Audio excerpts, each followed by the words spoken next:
Right, well, welcome to the channel, guys.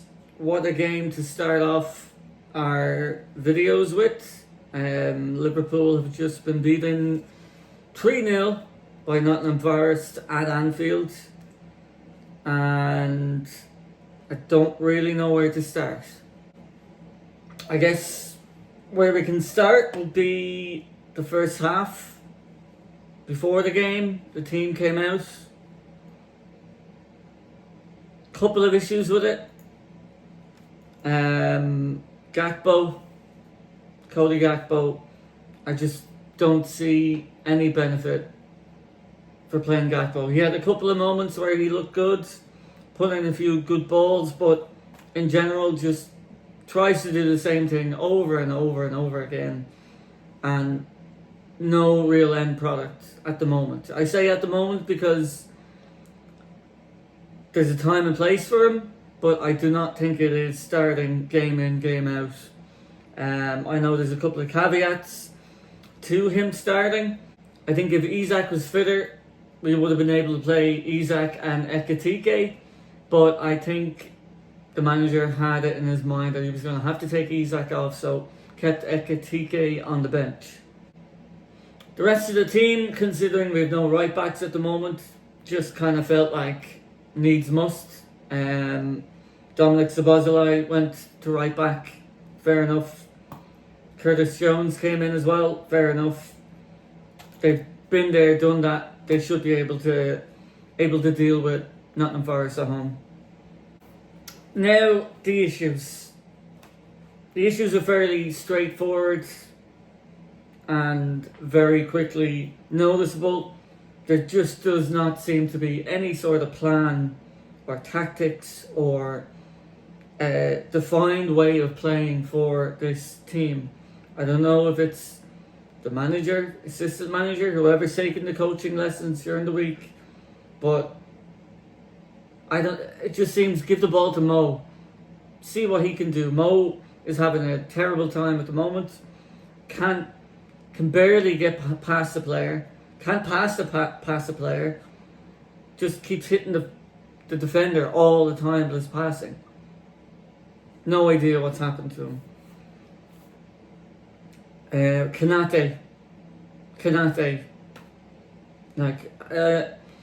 It's been all season he's been like this. I looked at him, and I've told a few of my friends today. I looked at him wandering around. I looked at him walking up for a corner kick, and it just looks like his body is too big for his legs. He can't move. He just can't move. He just can't seem to maneuver his body around to do whatever he needs to do. And it's just leading to more and more mistakes, clumsiness, panic sets in, and he just seems to be Bambi on ice. There's legs and arms going everywhere. Kirkes, I don't know what's happening. I don't know if it's instructions from the manager or if it's Kirkes himself. Kirkes, what we saw last year and what we saw this year, light years of a difference. I don't understand what they're trying to do with him. Don't understand what he's trying to do. It's baffling. The whole thing is baffling. Why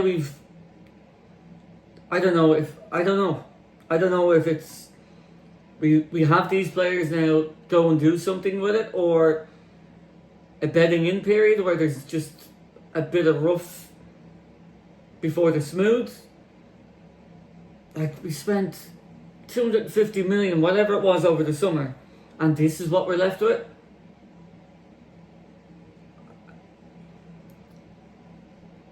There's obviously a big elephant in the room in terms of what happened during the summer with Jota. You can't discount that fact, but I also think you can't use that fact for players just not. It just looks like they're not paying attention. They're not putting the effort in. They're not running as hard as they used to. Whether that's a mentality thing as well, where we've won the league, we can relax a little bit. I don't know. And I don't know if the resolution to this is getting rid of slowly, because you can't do it all in one go, getting rid of the players one after the other that were here last year, replacing them with quality players, bedding them in. It might take a while, but something needs to change. That something might just have to be, unfortunately, I say unfortunately, but he hasn't given us any sign of confidence this year at all. And that, unfortunately, is Arne Slot. I mentioned there doesn't seem to be any tactics. There doesn't seem to be any ideas, any tactical decisions mid-game like he was making last year. He was making brilliant adaptations last year, either at half-time, in-game, moving players around. Now, it's just nothing. It's, we're going to throw on attackers. We're going to take Ibu off today, which I would have fucking taken him off at half-time. Like, it's just brainless, absolutely brainless stuff. We can talk about the goals, but there's no point. Three goals. Can have a discussion probably around the first one. Was he offside? Maybe. It looked like maybe Isaac's foot was keeping him on, but again, no definitive picture. So they just seem to make a quick decision and say, yeah, play on. That's the goal. But there's no debate, nothing. After what Liverpool went through last time out against Manchester City, like Robbo, he made a definitive move, I would say, away from the ball, putting himself further away from the goalkeeper, whereas this player today just didn't do anything. Even though he was in front of the keeper, he would have been in the direct sight of the goalkeeper. We'll be here all day talking about it. But the fact is, it was given, and only a couple of minutes later, they got a goal wrongly ruled out. That goal should have stood. We should have been 2-0 down at that stage. Again, VAR, the referees, what does be going through their minds at all? There's no consistency. They got two big decisions there and they got them both wrong. We should have been 1-0 down anyway, because we were terrible. But they got both decisions wrong, in my opinion, in that first half. So we were lucky to get away with that disallowed goal. So then we're 2-0 down. What do we do? Sorry. So we tried a bit. Can't remember what. So the first goal goes in. The second one is ruled out wrongly, I think. I think it should have been 2-0, but we're 1-0 down. Okay, fair enough. Nothing. We tried. Mo Salah tried a couple of things. Like, I think he was probably one of the better players in terms of effort, but nothing was working. He got a few chances here and there, but nothing really. Kept kicking the ball straight at the defender. Tried to take defenders on, running into the man all the time, not getting anywhere. Had a few chances, a few nice passes, a few nice moves, but there's no link-up play. He can pass the ball back to Szoboszlai or somebody in the midfield, but nobody gives it back to him. He goes on a run in behind the defence and that's it. Nobody looks at him. So we get to half-time and we think, okay, 1-0, not too bad. Let's see what happens in the second half. What is it, less than a minute after the restart? 2-0 down.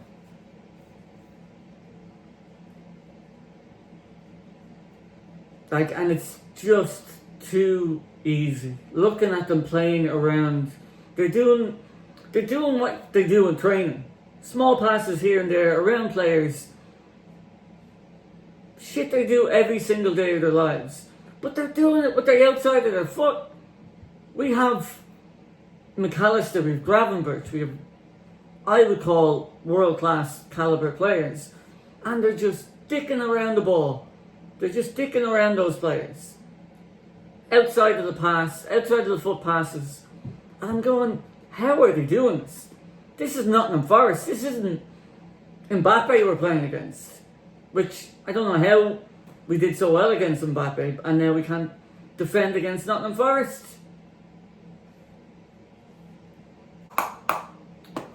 So the second goal goes in, and I said to the lads again, what's going to happen? We're going to throw on 5 attackers and just go 3-2-5 or whatever the hell the formation is. There's no sense whatsoever. There's no structure, there's no ideas. It's just put more players on the pitch, see if we can make something happen by having just more attackers on the pitch. I know Robbo came on, but all Robbo did was give away the third goal because he's too slow and is terrified to get near the player at the end. I do not understand what we're trying to do, what we tried to do in that game. No, it makes no sense. One player that I haven't singled out is Isaac. What's the point? And this probably alludes back to why Arne slot probably won't last too much longer. We're playing Isaac. That's a manager decision. Why aren't we passing him the ball? What's the point of him being on the pitch if we're not going to give him balls then? Now, we got one ball into him. Mo Salah passed it into him, and he took an air shot, miscued it. Fair enough. But when you only have one shot a game, and you've been injured for 2 or 3 weeks already, you want to be very lucky to hit that straight away and score. As I mentioned before, then the third goal, Robbo, he's not... I don't know if he's still at the level required to play for Liverpool. I love him as a person, his character, his passion, everything is still there. But his legs, his awareness, and his ability to tackle a player is not there at the required level anymore. And I know we're only left with Kirkes afterwards at left back, but if we bought Kirkes in, keep playing him until he gets it right. The goal, player cuts in, Robbo doesn't go near him. It's pretty much straight by Robbo and a shot at goal. Alisson palms it into the player, into, if I remember correctly, did it get cleared to one of their players, or Alisson palmed it straight to one of their players, and it's a free shot at goal. Good finish, but all of these goals seem to be good finishes somehow as well. But there's no closing down on the man. There's no blocking. There's no jumping in front of it. It's just, oh, there's another goal now again. It's really, really infuriating.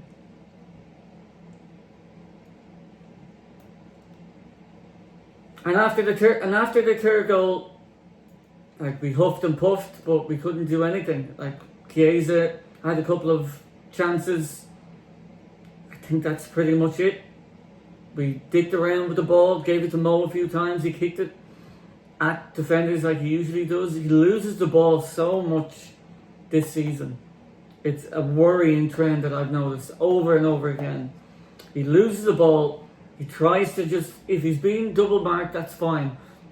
Do something else. Just don't try and just kick it through the players. Like, you're not going to get it through the players. Stop kicking it at the players.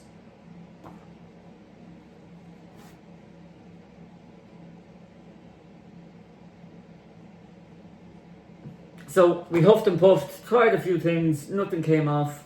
Fans started leaving after the third game. It seemed inevitable that nothing was going to happen. And we were just playing to see what happens. No real emphasis, no energy, no passion.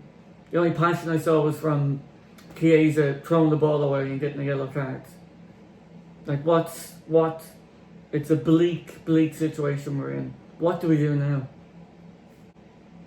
So we have PSV in the Champions League during the week. Don't really care about it. Don't care about the outcome. Then we have West Ham next week. I don't know I think they threw 2 goals away today. Who knows? They'll probably still roll us over next week. Because there's no imagination, no creativity, no defending. We can't defend a set piece. we can't attack a set piece, how are we meant to score? How are we meant to do anything? Nobody has any idea what they're trying to do. It's just give it to Mo, hope for something from Szoboszlai. It's just waiting for players to do something and they're not providing it. So, do we get rid of the manager? Do we bring somebody else in? Do we risk not getting European football at all this year? Something needs to change. And the easiest answer is to get rid of the manager. You can't get rid of the whole players. You can get rid of a couple of them during January. You can get a few more in. We need a defensive midfielder. I know Gahey is there for defensive replacement, but we need a defensive midfielder. We need to get Kanate as far away from that team at the moment until he either moves to Madrid or we get Gahey in to replace him, because he is a liability every time he steps out in that pitch. Every time. It's horrific. We need to start integrating Isak into the team. Get Ekitike in there as well. These are good players and we're just faffing about, playing one at a time. It's a very, very bleak outlook at the moment. And I don't see how we get out of this. And I don't see where we go from now. They're probably married into two scenarios there, but at the moment it's just a bleak outlook. So thanks for watching this first video on this brand new channel. God help us all. I don't think God's even going to be able to save this. I think there needs to be a lot of internal dialogue in the club, in the team, in the dressing room, in the manager's office, with the manager's staff. Something needs to be done here, or the manager's got to go. And it seems crazy. Arne Slot brought us the title last year. When we started hitting a rocky period, my thought process was give the manager time. He has the grace from last year, but it's getting too far down the line now. Number one, I think to reel it back in. And number two, we're too far down now to risk losing out on European football. I think this blip, something like Man City had last year, I think this is worse. I think this blip is okay if we turn it around. It's not okay, of course, if it keeps going on and on and on and we don't do anything about it. Because I think the blip that City had, they were able to recover because they qualified for Europe. They still have money coming in. I know they have inflated money from sponsorship and everything, but they still have the Champions League as a lure for some players as well. So they were able to invest in good players over the summer. I think if we miss out on Europe, we'll be able to recruit, but the quality of player, I don't know if that quality is going to be at the top level. And we need to get those top level players in, because what we don't want to happen is miss out on Europe, recruit lower level players, and be back in a Manchester United situation where you're recruiting shit players and getting shit results, and you're stuck in this constant loop of hiring shit players because you're not getting into Europe, or you're not getting far into Europe. Again, thank you for watching. Let me know what you think our way out of this is. Let me know what you think about the manager. Comment down below, and I'll see you in the next video. Thanks very much, everyone. Bye-bye.